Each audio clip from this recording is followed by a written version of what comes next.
सती जी ने मेरी जरूरत से ज्यादा प्रशंसा कर दी है।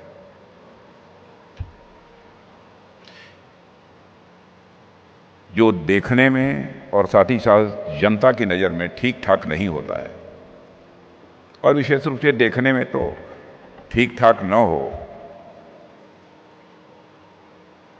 तो उसको ठीक ठाक दिखने के लिए बहुत सारे अलंकारों से अलंकृत किया जाता है। आपने देखा होगा सोने चांदी के आभूषण पहनाए जाते हैं, डेंटिंग, पेंटिंग, सेंटिंग, यह सब सारी की जाती है। लेकिन सच्चाई है और जीवन की हकीकत है कि मनुष्य अपने जीवन में अलंकारों से अलंकृत होकर कभी विभूषित नहीं हो सकता है।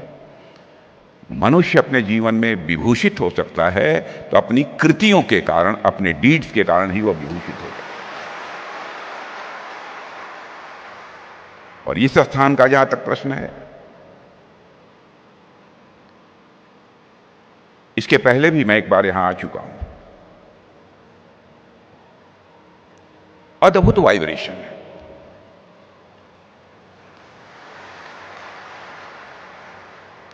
अनइमेजिनेबल, कल्पना से परे।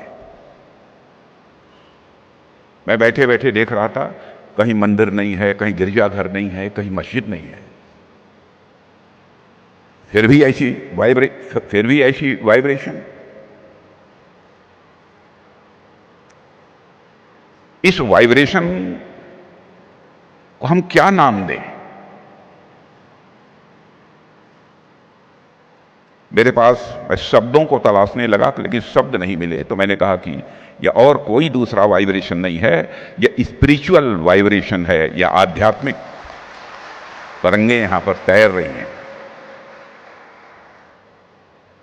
मैं देख रहा हूं हमारे यहां मंत्री बैठे हैं, मेंबर ऑफ पार्लियामेंट बैठे हैं, चेयरमैन्स बैठे हैं। शायद यदि किसी राजनीतिक पार्टी की कोई सभा होती तो लोग कहते मंत्री जी हैं, उनको मंच पर बुला लो, सांसद जी हैं, मंच पर बुला लो। लेकिन निर्विकार भाव से सभी के साथ मिलजुल कर वह नीचे बैठे हुए। इस स्थान का करिश्मा है कि इस प्रकार के भाव, चाहे कोई कितनी भी ऊंची कुर्सी पर क्यों न बैठा हुआ हो, उसके अंदर पैदा होते हैं।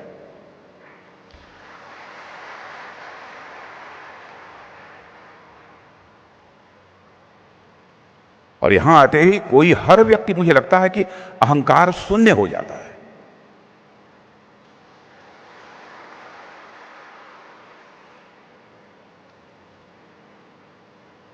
और आप सभी जानते हैं कि अहंकार के हा पर लगा हुआ यह पॉइंट कितना डेंजरस होता है। आप जिस क्षेत्र में काम कर रहे हैं, उस क्षेत्र में भी आपने महसूस किया होगा कि जो मंत्री हो, अधिकारी हो, कोई हो जो अहंकारी होता है, भले ही वो सीना तान कर चलने की कोशिश करे, लेकिन लोगों की नजरों में उसका सम्मान नहीं होता है।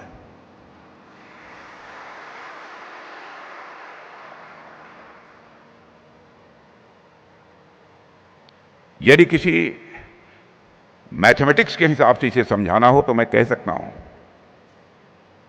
जैसे कोई भी नंबर हो, 1, 2, 3, 4, किसी नंबर के पहले अहंकार के हा के ऊपर लगा हुआ पॉइंट आप लगा दीजिए, उसकी वैल्यू अपने आप कम हो जाएगी।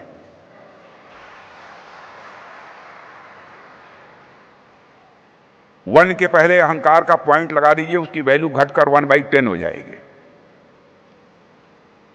1 नहीं रह जाएगी।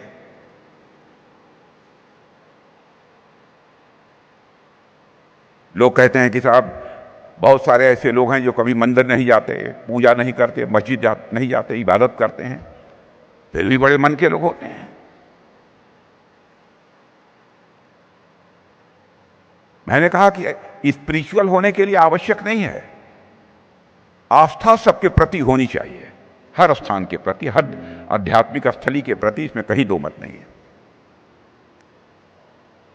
लेकिन आवश्यक नहीं है कि जाए। हमारा ये मन जो परमात्मा ने दिया है, अब इस मन को कई इसके नॉमेनक्लेचर्स हो सकते हैं, लेकिन मैं यह मानता हूं कि मनुष्य का मन जैसे जैसे बड़ा होता चला जाता है, मनुष्य उसी रेशियो में स्पिरिचुअल हाइट, आध्यात्मिक ऊंचाइयों को हासिल करता चला जाता है।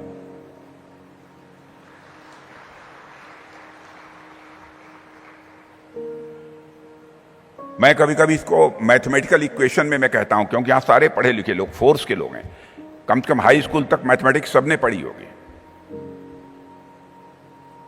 थोड़ी देर के लिए मान लीजिए कि आपका मन या सर्किल है, तो सर्किल या मन, मान लीजिए मन कभी सर्किल नहीं होता, मन का कोई आकार नहीं है, मन का कोई प्रकार नहीं है, आत्मा की कोई आकार नहीं है, आत्मा का कोई प्रकार नहीं है, कोई रूप रंग नहीं है। मान लीजिए,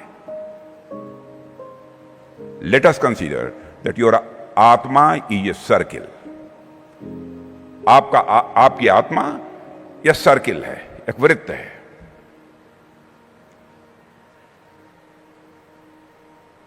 तो सर्किल का सर्कमफेरेंस जैसे जैसे बढ़ाते जाएंगे, माने मन की सर्किल का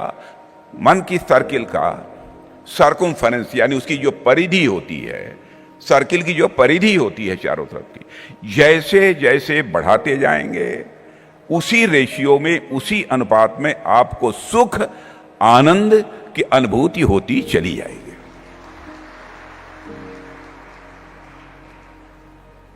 और आपने कहा कि सुख की बात आपने कर दी, आनंद की बात कर दी, लेकिन परमानंद भी तो होता है। परमानंद की बात मैंने इसलिए उसको छोड़ दिया। परमानंद की कोई सीमा नहीं होती है। परमानंद जिसको प्राप्त हो गया उसको तो परमात्मा की प्राप्ति हो गई। पूरी सृष्टि का संचालन करने वाली जो सत्ता है उसकी प्राप्ति हो गई।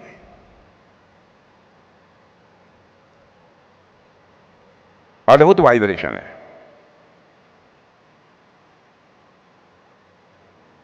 मैं तो कहता हूं कि सज्जन लोगों की बात तो छोड़िए, शायद इस स्थान पर कोई बहुत शातिर भी आ जाए और हमारी ब्रह्म कुमारी बहनें जो यहां पर मौजूद हैं, इन लोगों का सानिध्य मिल जाए, इन लोगों की बातें सुन ले, वो भी सन्यासी बन जाएगा।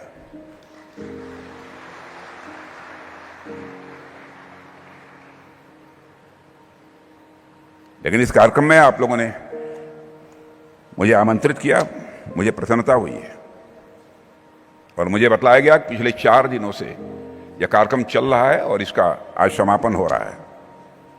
लेकिन मैं जानता हूं कि इस कार्यक्रम का कभी समापन होने वाला नहीं है। यह एक अनवरत प्रक्रिया है, चलती रहेगी।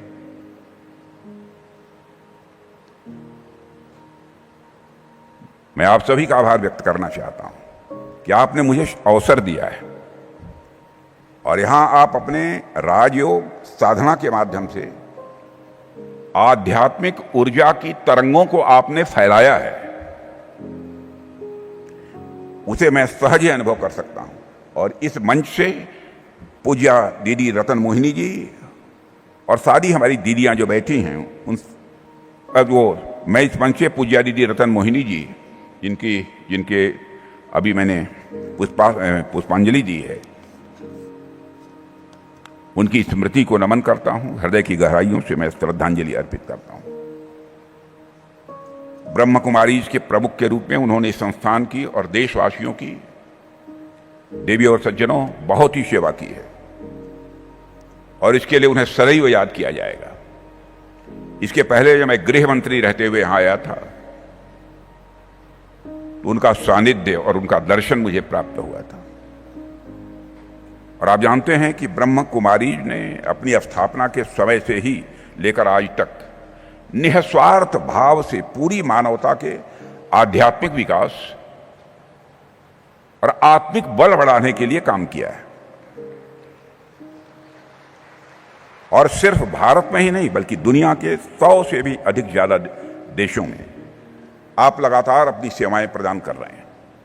और जिस प्रकार से आप सब ने भारतीय संस्कृति और प्रजापिता ब्रह्म बाबा के मूल्यों को जन जन तक पहुंचाया है, उसके लिए यह भारत कभी ब्रह्म कुमारी को भूलेगा नहीं। जो भी एक बार आपके सानिध्य में आ गया, जो भी ऐसे स्थानों पर पहुंच गया, वह इन स्थानों की स्पिरिचुअल वाइब्रेशन के ग्रिप में आ जाएगा, बाहर निकल ही नहीं सकता।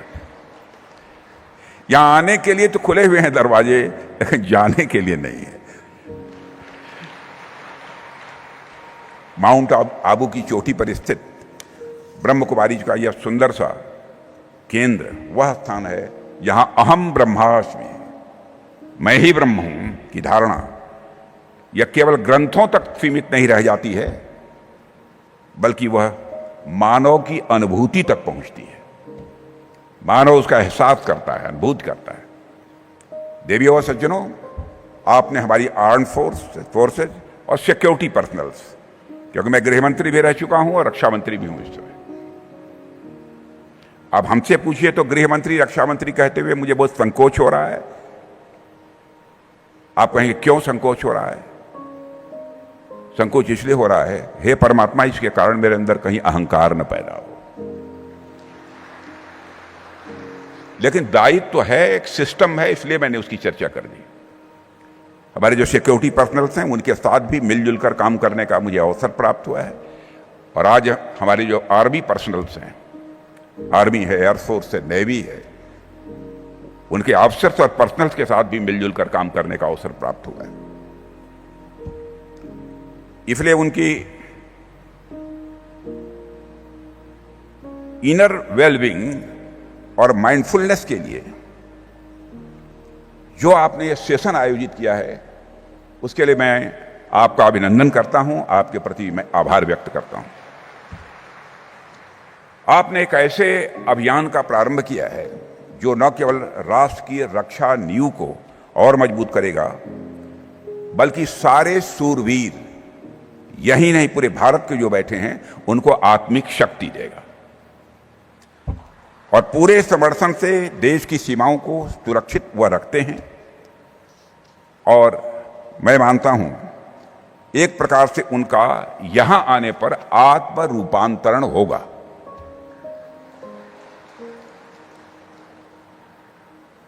और मैं चाहता हूं कि आना चाहिए, इच्छा यह है। कितना यह हो पाएगा यह परमात्मा जानता है।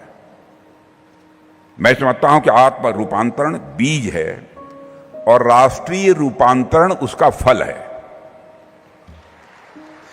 आइए, आत्म रूपांतरण यहां होगा, राष्ट्रीय रूपांतरण होकर रहेगा। ऐसे में आत्म रूपांतरण करने का यह अभियान, मैं मानता हूं ध्यान, योग, सकारात्मक चिंतन और आत्म संवाद के माध्यम से हमारे वीर जवानों को मानसिक, भावनात्मक और आत्मिक बल देगा। मैं इसके लिए शीश झुकाकर आप सबका अभिनंदन करता हूं।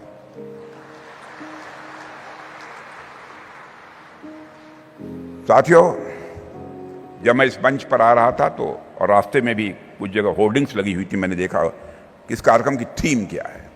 मुझे पहले नहीं मालूम था कि इस कार्यक्रम की थीम क्या है। Self empowerment through inner awakening.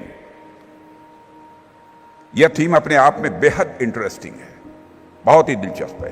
पूरी दुनिया में जिस प्रकार की स्थितियां अभी हैं, उसे देखते हुए यह थीम और भी रेलेवेंट हो जाती है और भी प्रासंगिक हो जाती है।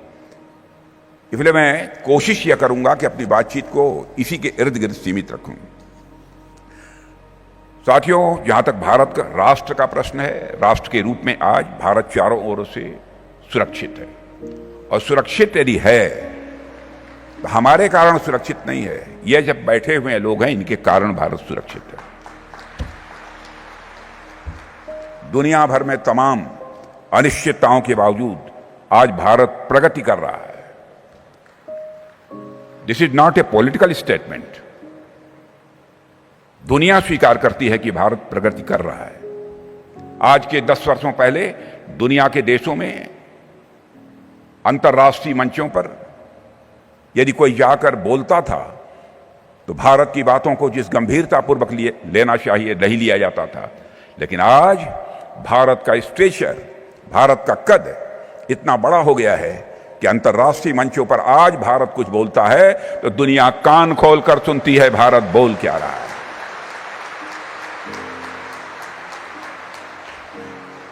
लोग कहते थे गरीबों का देश है, भिखारियों का देश है।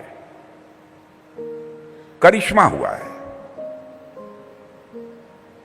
जो भारत 2014 के पहले 11वें स्थान पर था, वो जंप लेकर इकोनॉमी की साइज, धन दौलत के मामले में दुनिया के देशों में 5वें स्थान पर पहुंच गया। मैं नहीं कह रहा हूं, international firms, financial firms, highly reputed financial firms इस समय दावा कर रही हैं कि अब भारत को कोई रोक नहीं सकता है। 2 वर्ष के बाद इकोनॉमी की साइज को लेकर, अर्थव्यवस्था के आकार के मामले में भारत दुनिया के टॉप 3 कंट्रीज में आकर खड़ा हो जाए। और मुझे लगता है कि शायद यह परमात्मा का आशीर्वाद हम सबको प्राप्त है, आप जैसे विदुषियों का आशीर्वाद प्राप्त है कि भारत अर्थव्यवस्था के आकार के मामले में, इकोनॉमी की साइज के मामले में 2 साल के बाद तो दुनिया के टॉप 3 कंट्रीज में पहुंचेगा। लेकिन मुझे लगता है आजादी के 100 वर्ष पूरा होते होते 2047 तक हमारा भारत कहां जाएगा, मैं कहूंगा तो लोग हो सकता है कभी कुछ चूक रह जाए, लेकिन मैं चाहता हूं कि परमात्मा 2047 तक ही हमको टॉप पर पहुंचा दे भारत।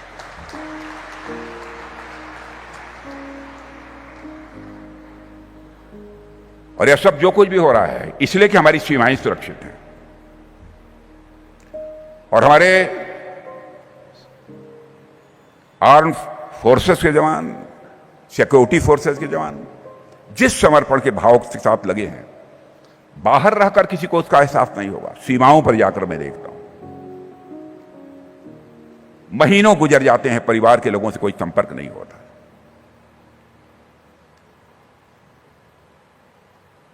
ऐसे सारे जाबाज जितने भी हमारे सैनिक और सुरक्षाकर्मी हैं, उनका मैं अभिनंदन करता हूं। क्यों इसलिए अभिनंदन करता हूं कि उन्हीं सभी लोगों की वजह से ही आज भारत के लोग चैन की सांस ले पा रहे हैं। साथियों, अगर आप ऊपरी तौर पर देखें तो सैनिकों को सिर्फ राष्ट्र की सुरक्षा के साथ जोड़कर देखा जाता है। भाई सैनिक हैं तो राष्ट्र की सुरक्षा करेंगे, ऐसा माना जाता है कि राष्ट्र की सुरक्षा के लिए सैनिक को शारीरिक रूप से मजबूत होना चाहिए, हट्टा कट्टा होना चाहिए, चुस्त दुरुस्त होना चाहिए, स्मार्ट होना चाहिए।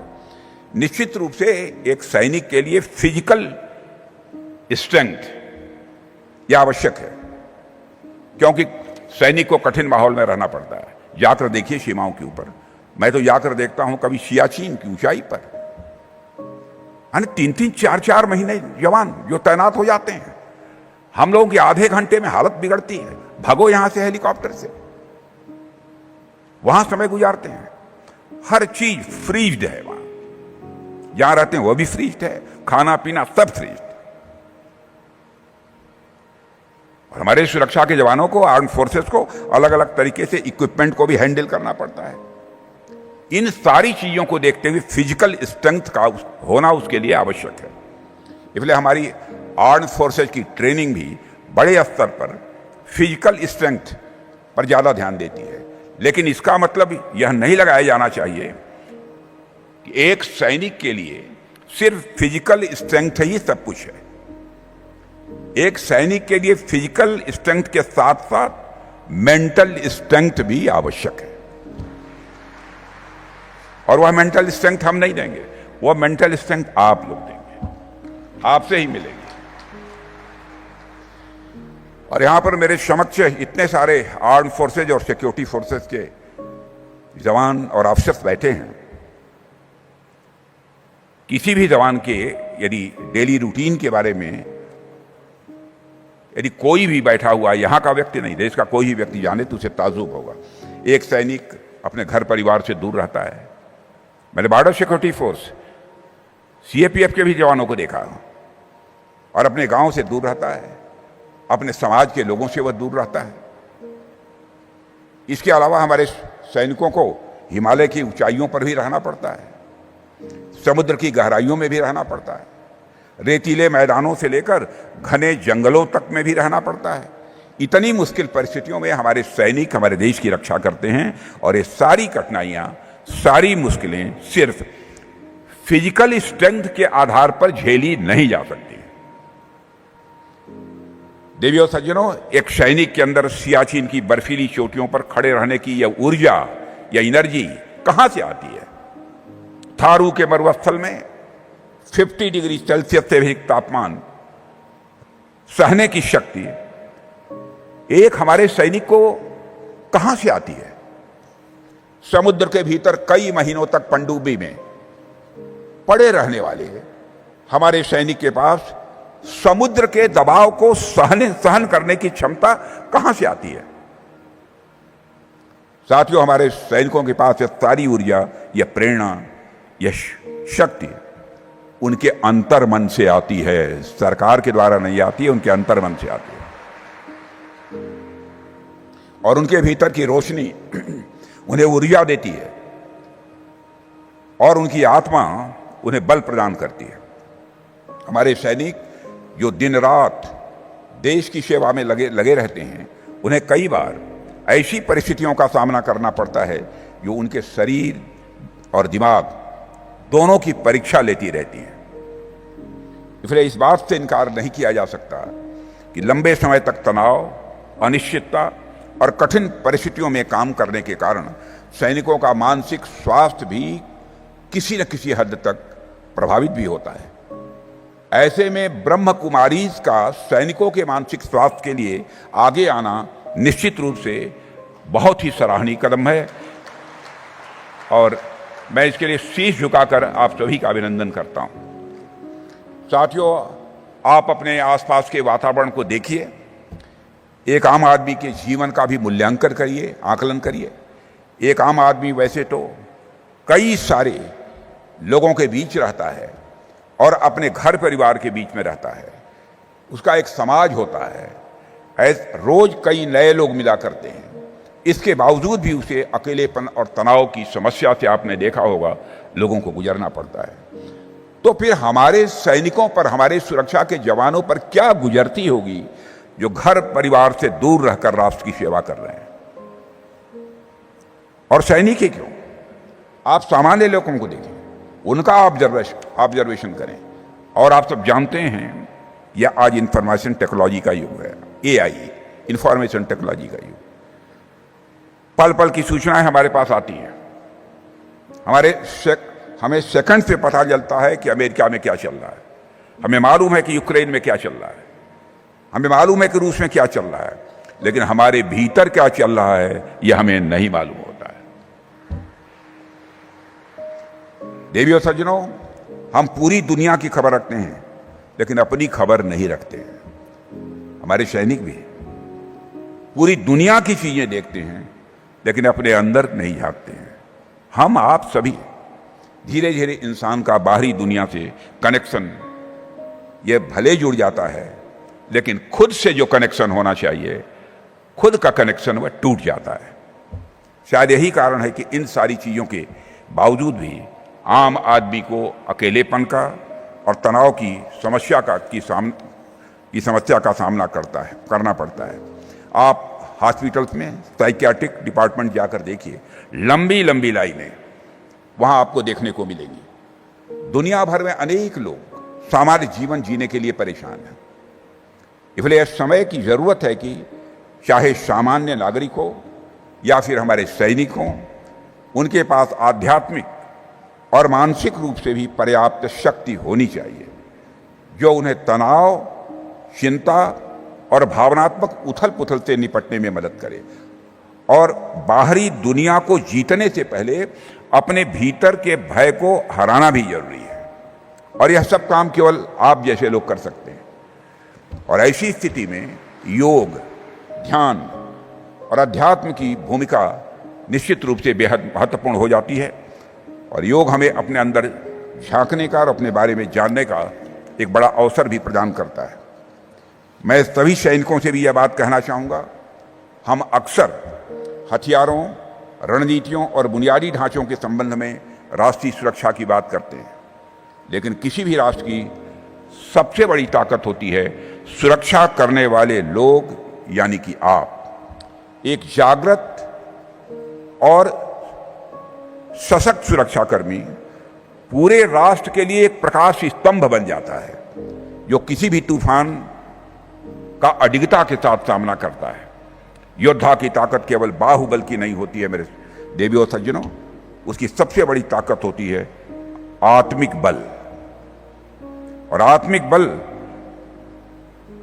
उसे सबसे ताकतवर बनाता है और पूरे जग का जरूरत पड़ने पर वह विजेता बन जाता है।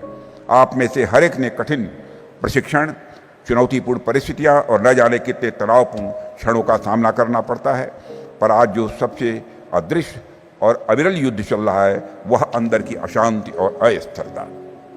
और मैं जानता हूं कि सैनिक के रूप में आपको दूसरों की रक्षा करने के लिए प्रशिक्षित किया जाता है, लेकिन मैं आपसे कहना चाहता हूं कि आप अपने भीतर के आत्मबल को मजबूत करने और उसकी रक्षा करने में भी समय आप निकालें। आप केवल सीमाओं के संरक्षक नहीं हैं, बल्कि देश की युवा पीढ़ी के लिए सेवा, साहस और संकल्प के आप प्रेरणा स्रोत हैं। साथियों, जब मैं सैनिकों के लिए योग और ध्यान की बात कर रहा हूं, तो मैं इस पर अपनी ओर से एक दृष्टिकोण आप सबके सामने रखना चाहूँगा। मुझे कई बार ऐसा लगता है कि हमारे सैनिक सीमा पर खड़े होकर जिस तरह से हम सबकी सुरक्षा कर रहे हैं, वह कहीं न कहीं योग और साधना का ही एक रूप है। मुझे लगता है कि योग को किसी सीमित दृष्टिकोण से नहीं देखना चाहिए। योग का मतलब सिर्फ ये नहीं होता है कि आप शरीर के कुछ एंगल्स पर किस एंगल पर मोड़ रहे हैं, बल्कि योग इससे कहीं आगे की चीज है। महज शारीरिक व्यायाम भर नहीं है, बल्कि एक जीवन शैली है। योग हमें एकाग्रचित्त करता है, योग हमें हमारे काम में माहिर बनाता है। हमारे सैनिक भी तो एक तरह से यही कर रहे हैं जो हम करते हैं। हमारे सैनिक भी तो सीमा पर एकाग्रचित्त होकर अपने कर्तव्यों का निर्वहन करते हैं। भागवत गीता में भगवान श्री कृष्ण ने कहा है, योगः कर्मसु कौशलम। बहुत सोच समझ कर शायद यह कहा होगा उन्होंने कर्म में कुशलता को योग माना है, और कर्म में कुशलता हमारे सेना के जवानों में और हमारे सुरक्षा के जवानों में। इसलिए मैं एक योगी यानी साधक में और एक सैनिक में बहुत अंतर नहीं देखता हूं। मुझे कई मायने में एक साधक और सैनिक काफी हद तक एक जैसे दिखते हैं। साथियों, आप देखें तो आपको सैनिक और साधक पहली नजर में तो दो अलग अलग व्यक्तित्व लग सकते हैं, लेकिन जब आप बारीकी से दोनों को देखेंगे तो दोनों लगभग एक जैसे ही हैं। आप एक और देखिए कि सैनिक अपनी ताकत और साहस से देश की सीमाओं की सुरक्षा करते हैं, तो वहीं दूसरी तरफ साधक अपनी आध्यात्मिक शक्ति और आत्मिक जागरूकता से देश की संस्कृति और चेतना को सुरक्षित रखता है। क्षमा कीजिएगा, समय की सीमा है, इसलिए मैं बहुत जल्दी कर रहा हूं, नहीं तो और मैं डिटेल में जाना चाहता था। और एक सैनिक बाहर के शत्रुओं का शमन करता है, तो वहीं एक साधक अपने अंदर के शत्रुओं का भी शमन करता है। इसके अलावा आप देखिए कि एक सैनिक का पूरा जीवन अनुशासित होता है। एक सैनिक के जीवन का उद्देश्य सिर्फ और सिर्फ राष्ट्र की सेवा करना होता है, तो वहीं दूसरी तरफ ठीक यही गुण साधक में भी पाए जाते हैं। बिना कर्तव्य और अनुशासन के कोई व्यक्ति साधक नहीं बन सकता है, और साधक के जीवन का सबसे बड़ा लक्ष्य, सबसे बड़ा ध्येय मानवता की सेवा करना ही होता है। साथियों, एक सैनिक और साधक में जो सबसे बड़ी समानता मुझे देखने को मिलती है, वह है दोनों ही एक बेहतर, सुरक्षित और शांतिपूर्ण समाज की स्थापना के लिए कार्य करते हैं। इसलिए मैंने कहा कि साधक और सैनिक अलग अलग नहीं होते, बल्कि एक तरह से दोनों एक ही होते हैं। इसलिए मैं मानता हूं कि एक सच्चे साधक के अंदर एक सैनिक, मैं यह मानता हूं कि एक सच्चे साधक के अंदर एक सैनिक तथा एक सैनिक के अंदर एक साधक जरूर विद्यमान रहता है। मैं यह बात कोई ऐसे नहीं कह रहा, बल्कि आप भारत का इतिहास उठाकर देखिए तो अब आपको पता चलेगा जो भी भारत के बड़े बड़े योद्धा रहे हैं वह कहीं न कहीं किसी न किसी रूप में एक साधक ही रहे हैं। मैं उसका उदाहरण भी दे सकता हूं, लेकिन समय अभाव के कारण नहीं दे रहा हूं। हमारे इतिहास और हमारे पुराणों में आपको ऐसे अनेकों उदाहरण मिलेंगे जहां संस्कृति, युद्ध और अध्यात्म की त्रिवेणी संगम हमें देखने को मिलता है। यदि मैं भगवान राम के उदाहरण से प्रारंभ करूं तो हम सब जानते हैं कि भगवान राम कितने बड़े योद्धा थे, लेकिन एक योद्धा के साथ साथ भगवान राम तपस्वी भी थे। सब पर राम तपस्वी राजा, यह तुलसीदास जी ने कहा है। अर्थात राम राजा तो थे ही, इसके साथ साथ उनके अंदर तप का गुण था। द्वापर युग में ले जाना चाहता हूं आपको। द्वापर युग में जब हम श्री कृष्ण की बात करते हैं तब हम सब श्री कृष्ण सिर्फ चक्रधारी के रूप में याद नहीं करते, बल्कि हम उन्हें कर्मयोग, राजयोग, ज्ञान योग का मार्ग दिखाने वाले तपस्वी के रूप में भगवान कृष्ण को याद करते हैं। द्वापर युग के सबसे बड़े योद्धाओं में से एक अर्जुन जब धर्म युद्ध के लिए खड़े हुए तो उनका मन भी विचलित हुआ था, आप सबको जानकारी है। और जब उनका मन विचलित हुआ तो ऐसे में भगवान श्री कृष्ण ने उन्हें योग का मार्ग बताया था। श्री कृष्ण ने उन्हें योगस्थः कुरु कर्मण का संदेश दिया। श्री कृष्ण ने उन्हें समझाया कि मनुष्य को एकाग्रचित्त होकर अपने कर्म पर ध्यान देना चाहिए। आप सही मायनों में देखिए तो एक सैनिक का जीवन यही होता है, उसे कर्म भी करना होता है और खुद को योग में स्थित भी रखना पड़ता है। देवियों और सज्जनों, यदि हम भारत के प्राचीन इतिहास से अलग हटकर आगे का इतिहास देखें तो हमको ऐसे अनेकों उदाहरण मिलेंगे। मैं राजस्थान की वीर भूमि पर यहाँ उपस्थित हूँ। राजस्थान का कण कण महाराणा प्रताप के शौर्य से वाकिफ है। देश का बच्चा बच्चा इस बात को जानता है कि महाराणा प्रताप ने घास की रोटी खाना स्वीकार किया, लेकिन शत्रु के आगे कभी झुके नहीं। अपने स्वाभिमान के लिए, अपनी मातृभूमि के लिए घास की रोटी तक खा लेना यह बिना आत्मबल के संभव नहीं होता है। एक सच्चा योगी, एक सच्चा साधक, एक सच्चा तपस्वी ही यह काम कर सकता है। क्रांतिकारियों के बारे में विचार करिए। चंद्रशेखर आजाद, सरदार भगत सिंह, खुदीराम बोस, अशफाक उल्लाह खां। अंग्रेज की हत्या करने के मामले में फांसी की सजा हो गई, फांसी के तख्त पर ले जाया गया। मजिस्ट्रेट ने पूछा, बोलो अशफाक उल्लाह, तुम्हारी अंतिम मुराद क्या है, तुम्हारी अंतिम इच्छा क्या है? ताकि तुम्हारी जो अंतिम इच्छा हो या संदेश तुम्हारी मां तक पहुंचा दिया जाए। उसके मां की इच्छा बराबर थी। अशफाक उल्लाह से आग्रह भी उसकी मां करती थी, बेटा शादी कर ले, तू अब बड़ा हो गया है। तो अशफाक उल्लाह ने कहा, है मजिस्ट्रेट, जाकर मेरी मां तक यह संदेश पहुंचा दे कि तुम्हारा बेटा अशफाक उल्लाह आज फांसी के तख्त पर खड़े होकर तुम्हारी मुराद पूरी करने जा रहा है, अपनी शादी रचाने जा रहा है। कैसा आत्मबल रहा होगा। साथियों, अब युद्ध केवल सीमाओं पर ही नहीं लड़े जा रहे हैं, बल्कि साइबर स्पेस, इंफॉर्मेशन और साइकोलॉजिकल फ्रंट पर भी युद्ध लड़े जा रहे हैं। ऐसे में जरूरी हो गया है कि हमारे सैनिक मानसिक रूप से भी बेहद स्वस्थ हों। हमारे सैनिक सिर्फ युद्ध कौशल में ही निपुण न हों, बल्कि इसके साथ साथ मानसिक स्थिरता और आत्मिक सशक्तिकरण में भी वह उतने ही निपुण हों। क्योंकि राष्ट्र की रक्षा केवल शस्त्र से नहीं होती है, यह होती है तो चरित्र से, चेतना से और चैतन्यता से। इसके लिए आध्यात्मिकता और योग सबसे बड़ा साधन है। साथियों, मैं यहाँ कहना चाहूँगा कि हमारे सैनिकों के लिए आध्यात्मिकता और योग यह कोई नई बात नहीं है, यह भारत की संस्कृति में रचा बसा है। एक साधारण सा भारतीय सैनिक भी भारत की उसी संस्कृति का प्रतिनिधित्व करता है जिसका प्रतिनिधित्व बड़े बड़े योगियों और साधकों ने किया है।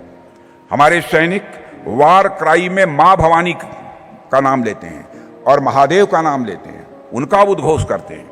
हमारे सैनिक गुरुवाणी के पद गाते हैं। माँ भवानी, महादेव या फिर हमारे सभी गुरु योगी के ही एक रूप हैं। इसलिए मैंने कहा कि हमारे सैनिकों के लिए योग और अध्यात्म यह कोई बड़ी बात नहीं है। हमें बस थोड़े से प्लान्ड और सॉफिस्टिकेटेड वे में उनके मेंटल स्ट्रेंथ के लिए काम करना होगा, जिसमें कि ब्रह्म कुमारी संस्था ये बहुत ही महत्वपूर्ण भूमिका निभा सकता है और निभा रहा है। ऐसे में ये हम सबके लिए बड़ी प्रसन्नता की बात है, ब्रह्म कुमारी संस्था हमारे सैनिकों के मानसिक स्वास्थ्य के लिए पूरे निस्वार्थ भाव से काम कर रहा है। और साथियों, मुझे इस बात की खुशी है कि आपका सुरक्षा सेवा विंग है यानी SSW लंबे समय से हमारे जवानों और अधिकारियों को मानसिक रूप से और भी सशक्त बनाने के लिए काम कर रहा है। SSW ने residential programs, field programs, online programs, social campaigns और फोर्स स्पेसिफिक प्रोजेक्ट्स द्वारा भारत के कोने कोने तक हमारी सिक्योरिटी फोर्सेस को मजबूत बनाया है। आपके इंस्ट्रक्टर्स ने हमारी आर्म्ड फोर्सेस की मेंटल स्ट्रेंथ के लिए जो काम किया है उसके लिए हम सब सदैव आपके ऋणी रहेंगे। और देवियों सब सज्जनों, भारत में हमेशा से हमारे संतों ने योद्धाओं को दिशा दी है और योद्धाओं ने समाज को सुरक्षा दी है। आप सभी उसी परंपरा का ही निर्वहन कर रहे हैं। वैसे तो इस संस्थान का राष्ट्र के आध्यात्मिक विकास में जो योगदान है उससे पूरा देश परिचित है, लेकिन मुझे यह देखकर बेहद खुशी होती है आपने अपना दायरा आध्यात्मिकता से भी कहीं आगे बढ़ाया है। देवी और सज्जनों, ब्रह्म कुमारी संस्था राष्ट्र सेवा और नए भारत के निर्माण की दिशा में हमेशा बढ़ चढ़कर अपनी भूमिका निभाती रही है। और मुझे याद है जब प्रधानमंत्री जी ने स्वच्छ भारत अभियान की शुरुआत की थी तब उन्होंने डॉक्टर दीदी जानकी जी मां को इसका ब्रांड एम्बेसडर बनाया था। यानी आपके द्वारा जो कुछ भी किया जा रहा है उसको हृदय से उन्होंने मान्यता दी थी। उनके नेतृत्व में आप सभी ने व्यक्तिगत स्वच्छता के साथ साथ मानसिक परिमार्जन के लिए भी पूरे भारत में जो विशाल जन जागरण अभियान चलाया उससे समाज को एक सकारात्मक दिशा प्राप्त हुई है। साथियों, ऐसे अनेक कार्य हैं जिनके लिए निश्चित रूप से आप सबकी सराहना की जानी चाहिए। आज मैं इस मंच के माध्यम से आप सबसे मुखातिब हूँ तो मेरा मन नए विश्वास से भर गया है। और यह विश्वास केवल इस स्थान की पवित्रता से नहीं बल्कि इस विचार से यह उपजी है कि हम अपने सैनिकों को केवल शस्त्रधारी नहीं बल्कि अपने सैनिकों को ध्यानधारी भी बना सकते हैं। हम उन्हें केवल लड़ाई के लिए नहीं आत्मिक जागरण के लिए भी उन्हें तैयार कर सकते हैं। और देवियों सज्जनों, सरकार के रूप में हम भी योग को जन जन तक पहुंचाने का कार्य कर रहे हैं, लेकिन बिना आपके सहयोग, इस संस्था के आशीर्वाद से हम उस पूर्णता को नहीं प्राप्त कर पाएंगे। आज पूरी दुनिया योग के महत्व को स्वीकार कर रही है और इस दिशा में ब्रह्म कुमारी संस्थान का भी बहुत बड़ा योगदान है। साथियों, अंत में मैं आप सभी को भी एक सुझाव देना चाहूँगा कि आर्म्ड फोर्सेज के माइंडफुलनेस के लिए आप सभी काम कर रहे हैं। इसके लिए आप सभी बधाई के पात्र हैं। पर आर्म्ड फोर्सेस के साथ साथ हमारे देश के प्रशासनिक व्यवस्था में गांव से राजधानियों तक अनेक सिविल सर्वेंट्स भी काम कर रहे हैं। मैं एडमिनिस्ट्रेशन के क्षेत्र में काम कर रहे सिविल सर्विसेज की बात नहीं कर रहा, बल्कि मैं डिफेंस सेक्टर में भी काम कर रहे सिविल सर्वेंट्स की भी मैं बात कर रहा हूँ। मैं आर्म्ड फोर्सेस के हमारे सिविलियंस की बात कर रहा हूँ। ये सभी हमारे व्यवस्था रूपी पक्षी के विंग्स हैं। हमारे देश के सिविल सर्वेंट्स पूरी मेहनत के साथ देश के विकास में अपना योगदान दे रहे हैं। जाहिर सी बात है उनको भी कोई स्तरों पर अनेक चुनौतियों का सामना करना पड़ता है। ऐसे सारे चैलेंजेस उनकी मेंटल हेल्थ को भी स्वाभाविक रूप से प्रभावित करते हैं। ऐसे में अगर आप सिविल सर्वेंट और आर्म्ड फोर्सेस के सिविलियंस पर ध्यान दें तो मैं समझता हूं कि हमारे समाज और राष्ट्र की अच्छी खासी प्रोडक्टिविटी यह बढ़ सकती है। इसलिए मेरा आपसे आग्रह है उन तक भी आपका मार्गदर्शन पहुंचे, क्योंकि आज सिविल सर्वेंट्स डे है, इसलिए मैंने इसकी चर्चा की है। तो यह बात कहने का इससे अच्छा अवसर कुछ नहीं हो सकता था। मैं ब्रह्म कुमारी संस्थान के प्रति हृदय से आभार व्यक्त करता हूं कि आपने हमारे योद्धाओं के अंदर के साधकों को जगाने की कोशिश की है, जगाने का काम कर रहे हैं। आज दुनिया शांति के तलाश में भटक रही है। आज दुनिया में चारों ओर अनसर्टेनिटी का माहौल है और ऐसे में भारत संदेश दे सकता है सारे विश्व को कि अंतरात्मा की रक्षा और सीमा की सुरक्षा दोनों साथ साथ संभव है। और मुझे पूरा विश्वास है यहाँ जो भी आर्म्ड फोर्सेस के हमारे प्रतिनिधि उपस्थित हैं, जो भी सिक्योरिटी पर्सनल्स यहाँ आए हैं, जिन्होंने इस कार्यक्रम में भाग लिया है, इन्हें उसका निश्चित रूप से बहुत लाभ होगा। और मुझे विश्वास है कि यहाँ आपको जो सकारात्मक सोच और आत्मबल का वातावरण मिला है उसे आप वापस जाकर अपनी अपनी यूनिट्स और फॉर्मेशन में भी फैलाएं। इसी आशा और विश्वास के साथ मैं एक बार फिर से आप सभी का आभार व्यक्त करता हूं कि आपने मुझे यहां पर आमंत्रित किया। मेरा यह सौभाग्य है कि मुझे आने का अवसर मिला। आइए हम अपने भीतर की शक्ति को पहचानें और आत्म जागृत के इस दिव्य पथ पर अग्रसर होकर राष्ट्र की सेवा करें। इसी निवेदन के साथ मैं अपनी बात समाप्त करता हूं। आप सबको बहुत बहुत धन्यवाद।